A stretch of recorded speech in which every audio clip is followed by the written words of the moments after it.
right now, Governor Katie Hobbs on unfinished business from the legislative session that just ended, plus her reaction to the presidential debate. Also on today's show, can County Recorder Stephen Richer survive a Republican primary that's being watched nationwide? A leading Republican activist says she would lynch Richer if he walked into the room. What is going on here? Election season starts with a bizarre crime at Maricopa County's election headquarters. Was it politically motivated?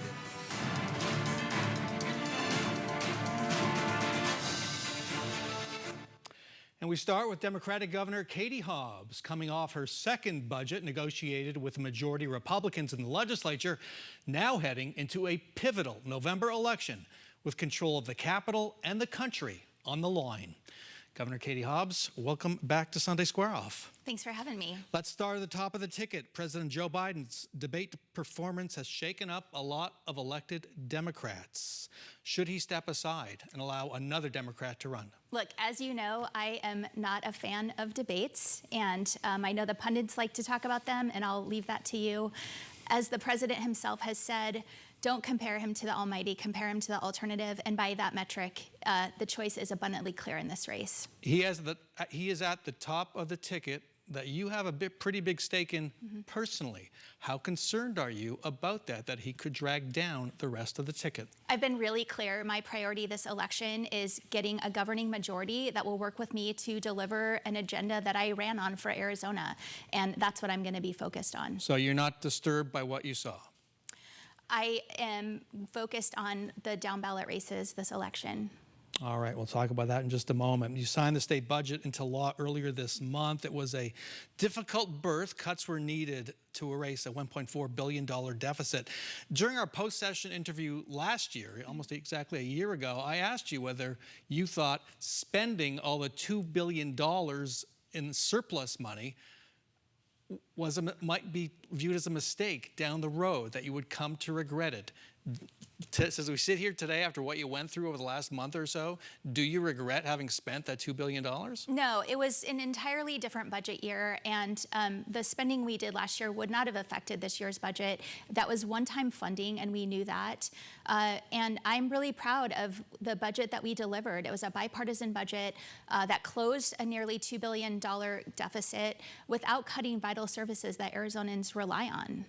Now, you've been a relentless critic of empowerment scholarship accounts. You've called for an end to, quote, wasteful runaway spending on private school vouchers. Yet after two budgets, ESAs have been virtually untouched. Why haven't you been able to deliver on your pledges regarding ESAs? The Republicans have made it abundantly clear that they're not willing to concede on this issue. We continue to get information that shows that these ESAs are unaccountable, that they're breaking the budget, and with that data, we were able to get some reform that closed loopholes and that provided the same safety standards for kids in private school that use ESAs as kids in public school. And that is significant in the face of them saying that any reform was a non-starter. So even that small reform, you're saying, because it is relatively small. We aren't done. We aren't done. There's absolutely more that needs to be done to bring accountability and transparency to this program, and we're going to continue to work on that. And that segues to what could happen this summer. If Democrats don't win control of the legislature in the fall, what will the next 2 years look like?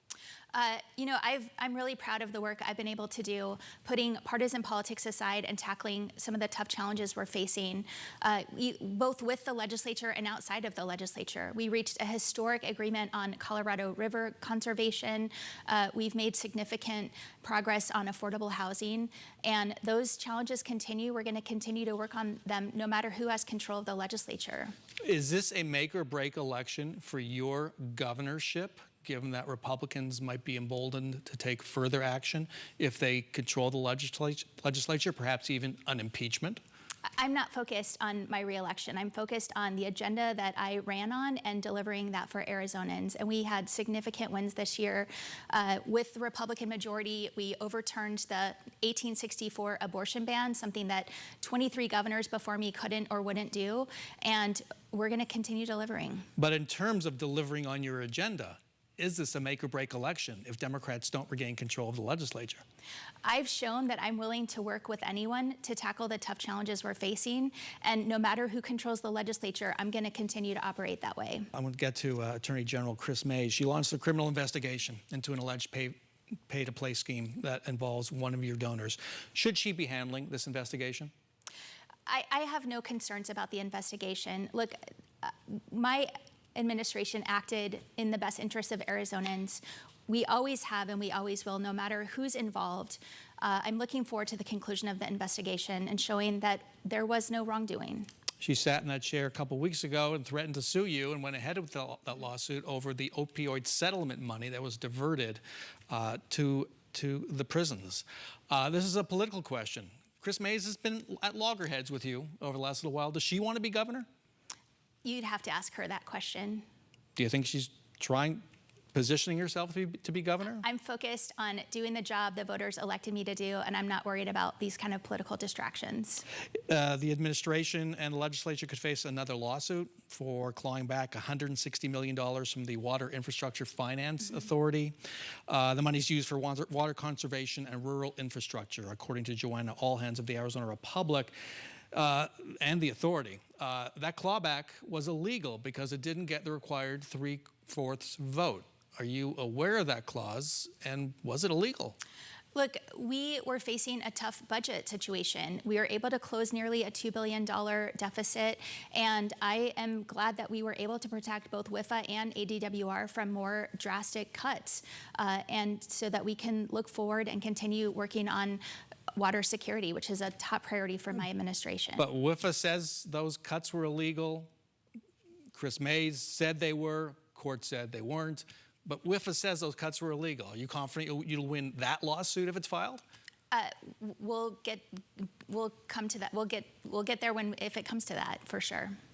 The legislature left a major piece of unfinished business for the next legislature, Prop 123. It expires at the end of next year. It is a key funding source for K-12 schools. Why didn't that get done? You know, you'll have to ask the Republican majority. I didn't need to sign whatever came out of the legislature on that. It is a priority. We're facing a cliff when it expires, and I put forward my plan. It's something that we'll work on diligently before the deadline.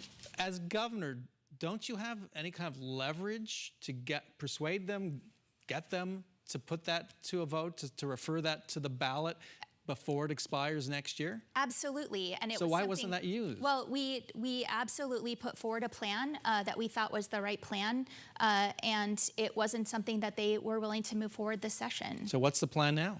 Well, we have until the end of 2025, and so it'll be top of mind as we enter the next legislative session. And again, this is a $300 million funding cliff. Yes. For K-12 schools. Something that we pointed out when this was passed in 2015.